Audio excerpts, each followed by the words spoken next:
कभी ये सवाल मन में आया है कि इतिहास में कुछ शहर इतने खास क्यों हो जाते हैं? आज हम कुछ ऐतिहासिक स्रोतों की मदद से एक ऐसी ही कहानी को समझने की कोशिश करेंगे जो काशी, मथुरा और उज्जैन पर केंद्रित एक मुगल रणनीति के बारे में बताती है। तो बात यह है कि ये सिर्फ शहर नहीं थे। इन्हें हिंदू सभ्यता की धुरी, मतलब शक्ति और आस्था का केंद्र माना जाता था। और शायद यही वजह थी कि ये मुगल शासकों के लिए इतने अहम बन गए। तो सवाल यही उठता है कि भाई इन शहरों में ऐसा क्या था। चलिए साथ मिलकर इन ऐतिहासिक रणनीतियों की परतों को खोलते हैं और देखते हैं कि ये ग्रंथ हमें क्या बताते हैं। सोर्सेस के मुताबिक मुगल शासकों की नज़र में ये शहर एक तीर्थ त्रिकोण बनाते थे, एक ऐसा पावरफुल नेटवर्क जो हिंदू समाज की धार्मिक, सांस्कृतिक और राजनीतिक नींव था। उनका मानना था कि अगर इस त्रिकोण को कंट्रोल कर दिया तो पूरे समाज पर पकड़ बनाई जा सकती है। तो इस त्रिकोण को कंट्रोल करने की पहली स्ट्रैटेजी क्या थी? देखिए, जवाब है पैसा। प्लान यह था कि इन धार्मिक केंद्रों की आर्थिक कमर ही तोड़ दी जाए। आइए देखते हैं कि यह किया कैसे गया। ये एक बहुत सोची समझी 3 स्टेप की प्रक्रिया थी। सबसे पहले तो मंदिर की सारी संपत्ति और जमीन को सरकारी घोषित कर दिया गया। फिर दान और जमीन पर भारी भरकम टैक्स लगा दिए गए और आखिर में पुजारियों को अपनी ही जमीन के लिए नए महंगे पट्टे खरीदने पर मजबूर किया गया। यह सीधे तौर पर इन केंद्रों की इकोनॉमिक लाइफलाइन पर हमला था, खासकर औरंगजेब के दौर में। अब इस पूरी योजना को लागू करने के लिए कुछ खास अधिकारी नियुक्त किए गए। आमिल, कारकुन, मुत्सद्दी। मासिर ए आलमगीरी जैसे ग्रंथ बताते हैं कि इनका काम सिर्फ टैक्स वसूलना नहीं था। नहीं, ये एक तरह से इकोनॉमिक जासूस थे जो मंदिरों की हर छोटी बड़ी गतिविधि पर नजर रखते थे ताकि उन्हें कमजोर किया जा सके। और आर्थिक हमला यही नहीं रुका। मतलब जो ट्रेड रूट्स मंदिरों के पास से गुजरते थे, उन पर भी भारी टैक्स लगा दिया गया। इसका सीधा मतलब था कि मंदिरों को भक्तों और व्यापार से मिलने वाली आमदनी का एक और जरिया भी बंद हो रहा था। लेकिन सिर्फ आर्थिक कंट्रोल ही काफी नहीं होता है ना? असली पावर के लिए तो लोगों पर सीधी निगरानी जरूरी थी।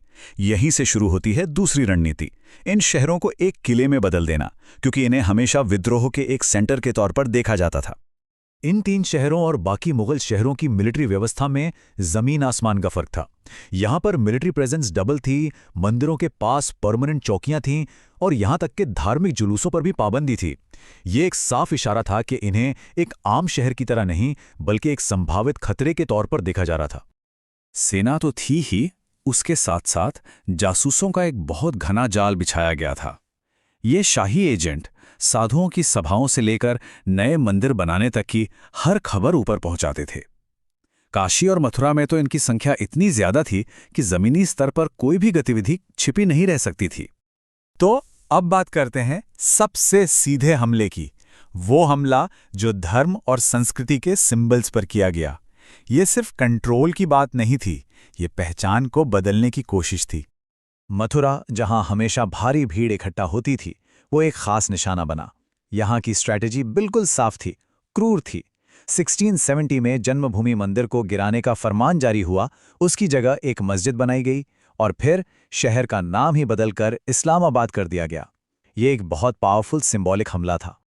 काशी में इसी स्ट्रैटेजी का एक खास नाम था, ज्ञानवापी क्षेत्र नियंत्रण योजना।